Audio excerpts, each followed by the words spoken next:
Group was pretty difficult this week. I did a lot of sharing of, things that are fairly difficult to believe if you haven't been in a trafficking situation. Because traffickers do not care about life. They care about the bottom line. They care about how much money they're going to make. And they care about whether or not their product is still good. And if it's not, then they just get rid of you. They just get rid of you. Like it's nothing. Like you're nobody. Your worth is literally tied up in your body. And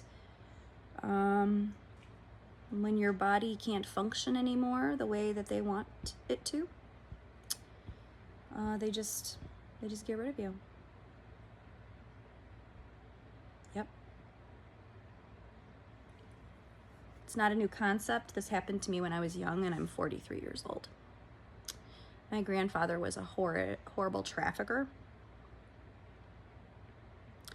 And he trafficked children and women. And he would pick up, some of them were very young girls, off the side of the road. They were runaways, and he would offer them a place to stay. And because I was in the car with them, they felt it was safe. They were knocked over the head and thrown in the trunk. And then brought into the house. I remember a young black girl who died in front of me because they hit her too hard in the head, and she was having a seizure. She was foaming at the mouth, and she died right in front of me. I was maybe 4 or 5 at the time.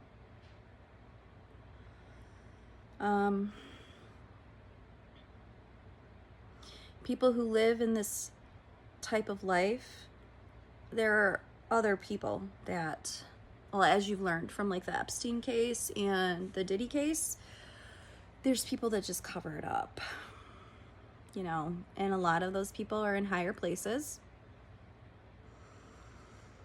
And they will probably never prosecute him, even though he's dead. And I have very vivid memories of some things that were said and done that I feel link him to the Oakland County child killer case.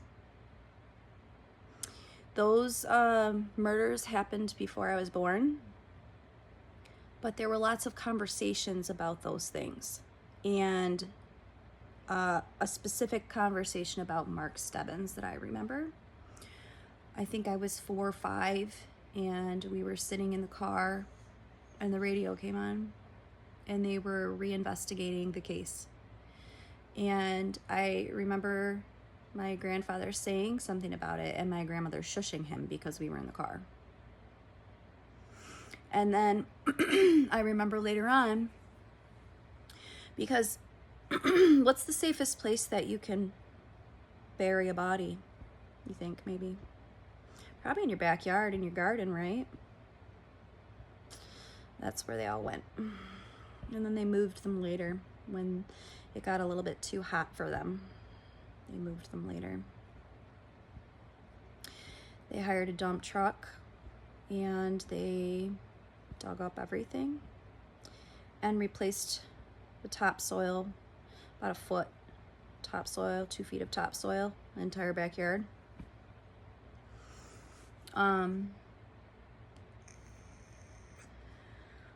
He got smarter after that.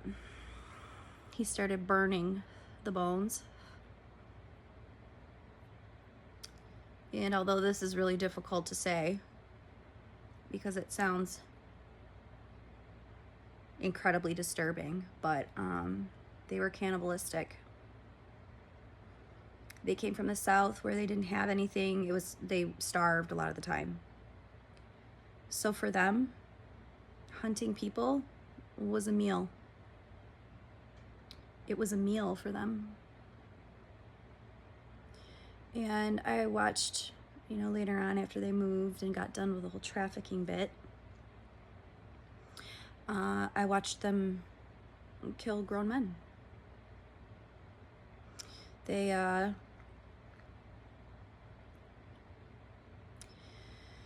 my father would pick them up. I'm not sure if it were like gay bars or if it was just like hanging out at a bar and like, just happened to kind of hit it off and invite them to come back to the house to play cards with my grandfather. And my dad would hand him, or Jerry, I actually call him Jerry. He would hand him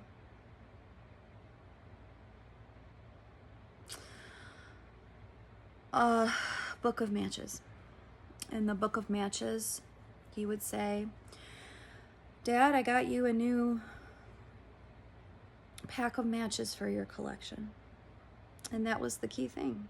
That was the phrase that was said to determine if they were going to attack this person and kill them or not. And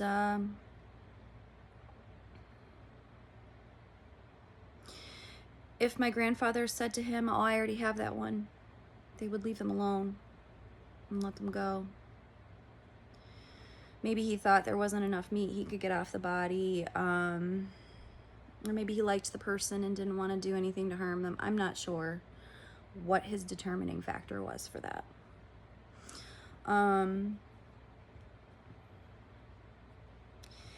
If my grandfather said, "Thank you, I'll put that in my collection," it was go time.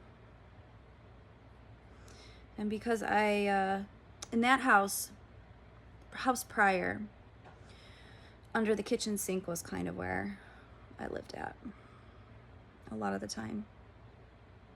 In this house, I was punished. I was put under the china cabinet in the cupboard, and under the china cabinet, it didn't have dividers in it, so you could lay across on the bottom. And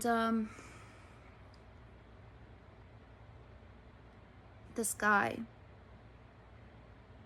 one guy, I had watched this happen so much,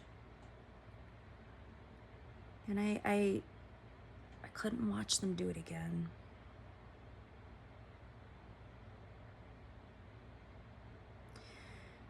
I remember him being, he was suspicious.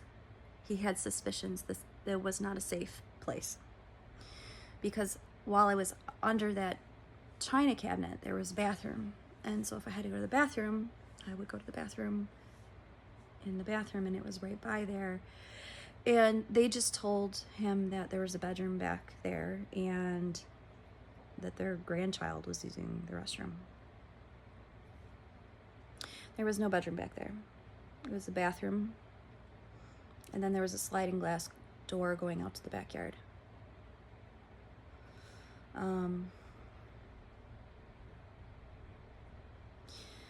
When it came time for them to kill him, which what they usually did was stab them in the throat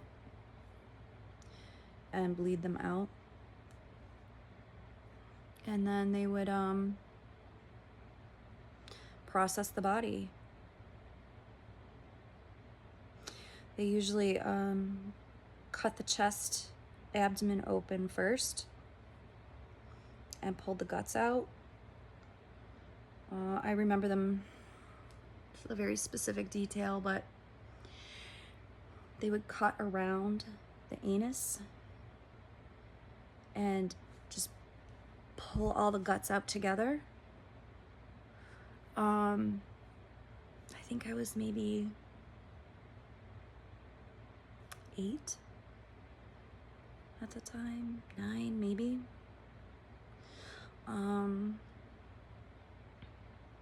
Yeah.